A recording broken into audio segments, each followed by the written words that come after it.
আজকে যেই স্বৈরাচারকে বাংলাদেশের মানুষ বিতাড়িত করে দিয়েছে, এই দেশ থেকে বিতাড়িত করে দিয়েছে। কেন বিতাড়িত করে দিয়েছে? তার অন্যতম মূল কারণ হচ্ছে এই দেশের মানুষ যেভাবে চেয়েছিল, তাদের দল, তাদের নেতারা, তাদের কর্মীরা সেভাবে কথা বলেনি, সেভাবে কাজ করেনি। তাই তো নাকি? এক কথায় তো তাই।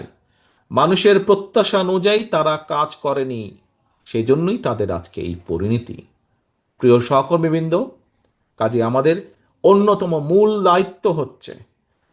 দায়িত্ব হচ্ছে মানুষের প্রত্যাশা অনুযায়ী। এবং কিছুক্ষণ আগে আমি একটি কথা বলেছি যে আজকে শহীদ রাষ্ট্রপতি জিয়াউর রহমানের একজন সৈনিক হিসাবে, দেশনেত্রী বেগম খালেদা জিয়ার একজন কর্মী হিসাবে, ওই গ্রামের শেষ কর্মীটি আপনি হয়তো মনে করতে পারেন যে আরে ভাই, আমি যদি এখানে